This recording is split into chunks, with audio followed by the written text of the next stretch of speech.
Where are we going from here? Where do we go?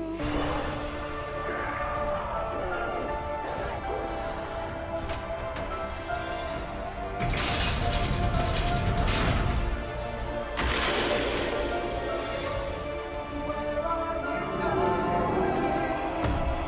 from here?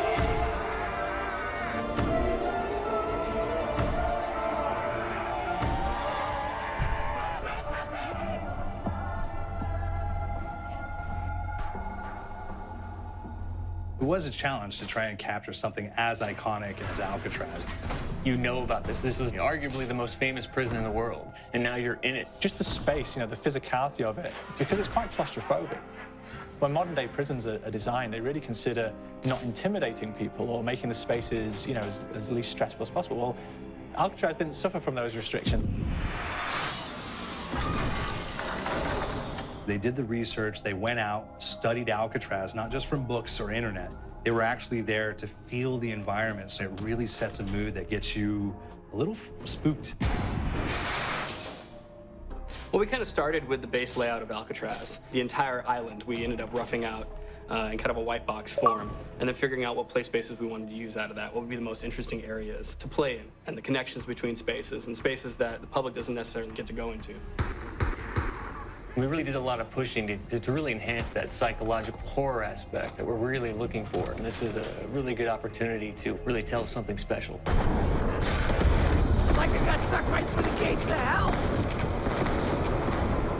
This time around, I feel like it's been identified that there are these side missions that you're going to go out and try to accomplish.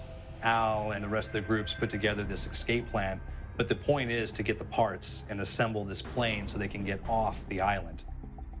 We did something new for the first time. We have actually contextual music that goes off. So that's a first for zombies. And it's all based around this horror thriller aspect. Every location will have a specific stinger that you hear when you find it, when you discover it, when you start unraveling the story, we start building on the music that you're hearing, and it's really enhancing that experience and going along with it in parallel.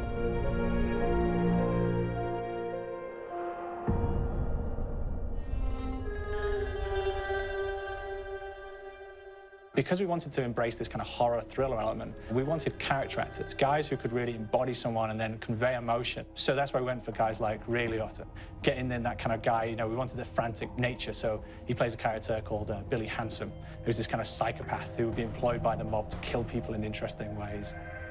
Chaz Palminteri, he plays a guy called Sal DeLuca, an old mob boss.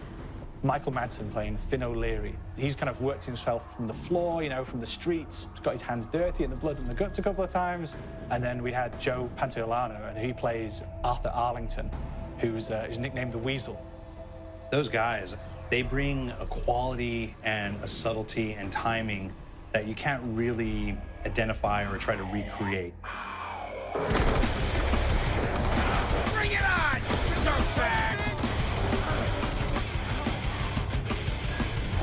You start off in the afterlife mode, and that's just going to be what's going on. You're going to try to solve the mystery from the second you start. Afterlife, to me, brings a new element, like a new puzzle element. It forces me to think a little bit more or look for the clues or kind of think of zombies on a slightly deeper level.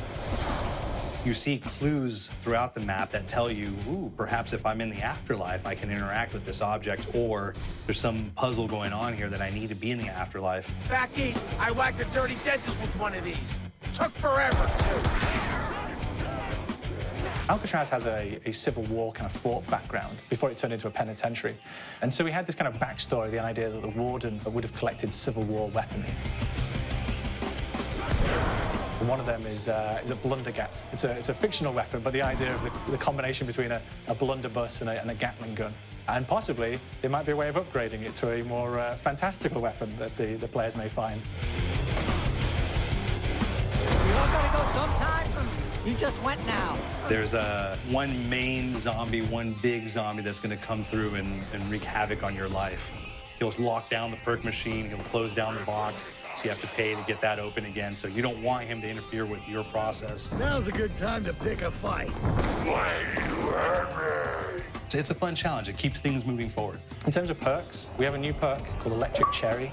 When you reload, It gives a shock around you, which scales over time. I was asking for it, Greaseball. There is so much to experience in this map. Every time I play it, there's a new tactic to take, a new experience, a new objective to go for. But there's also this layer of things that we aren't exactly exposing to the players right off the bat and will need to be discovered. Don't let me go. Is it the calling we hear? We've got the undead in there, we've got these historical elements, and these fantastic actors all seem to be with peace with each other in this kind of same world. So it's magical, and our team is incredibly excited by it. Is it the calling?